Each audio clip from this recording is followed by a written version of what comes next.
Joining us tonight, Congressman Matt Gaetz, a member of the House Judiciary and Armed Services Committees, and it is great to see you, Congressman. Let's start with your colleague, Representative Omar. She's decided to inflate herself beyond beyond fantasy to be the president's great nemesis. She's left out Nancy Pelosi, certainly, as the person for whom she is principally a nightmare, hasn't she? Yeah, I would say that Ilhan has certainly ruffled a lot of feathers within her own Democratic caucus, and it's a sign that the Democratic Party is really moving away from any attempt to connect to the middle of the country or just regular working Americans who believe that we're at our best when we're leading. And I fear that there are some in the radical left now who don't always aspire for the same outcomes for our country, to be strong and prosperous and to lead the world in a way that promotes the values that have been successful for all humans that have had the chance to enjoy freedom. The Democratic Party, straightforwardly, is now the property of the radical left, the radical Dems. The Democratic Party is unrecognizable to most of us over the course of our lives, and it's become a very dangerous party. It's anti-Israel. Many of its members anti-Semitic. This is truly disturbing. And what is the influence in Washington, in the institution itself? Well, we see here in the Congress that, for example, Israel, you mentioned, used to be a bipartisan issue, used to be an issue that would unite Republicans and Democrats. Now you start to see the Democratic Party, motivated by the radical left of their base, turning their backs to Israel and even giving a voice to some of the tropes that seem to legitimize the attacks on Israel's existence in, throughout the world. And so we've got to do our part as a country. I hope, frankly, that this returns to more of a bipartisan issue. But you can give that hope up. The radical Dems, they've departed.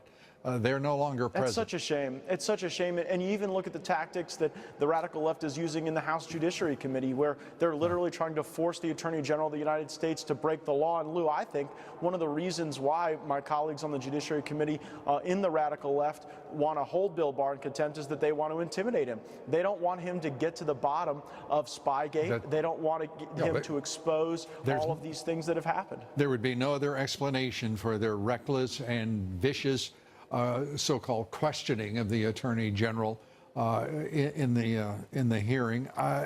Do you think the American people see that, Lou? Do you think they see through the fact that it's not really about holding him in contempt? It's not about his unwillingness to appear. The whole deal is they believe that he's going to go after Clapper and Brennan and Comey and McCabe, and they're trying to run interference for the people that were trying to disrupt the Trump presidency both before and after the election. Many of those people in the House of Representatives, including Adam Schiff or Mark Warner, in the Senate. There are a lot of Democrats representing states and constituencies that are in real trouble here, in my opinion.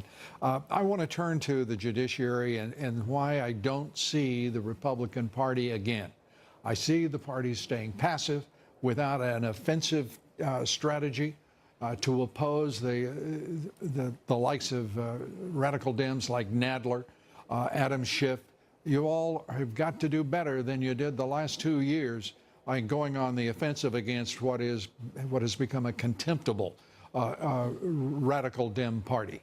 Well, you've seen Jim Jordan and myself and Andy Biggs fight members of both parties when they've tried to stand in the way of accountability. We had tough words for Paul Ryan and others when they blocked our efforts to issue the subpoenas to get to the bottom of how this corrupt investigation began. But now we all know how it began. We all know that it was a lying former agent of British intelligence who was using information polluted by Russians, funded by Democrats, to destabilize American democracy. And because there's a bunch of people in Washington, D.C. that really don't trust the voters. Congressman, is what can you do to stop this? Why be even in the room with these people?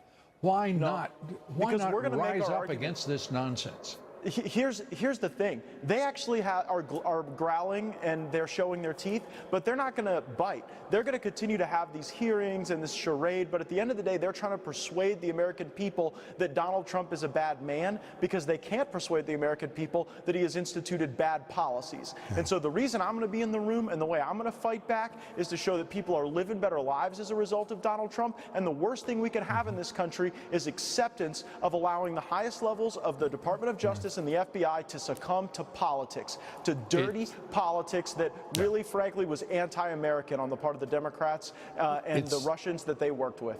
It's already too late, Congressman.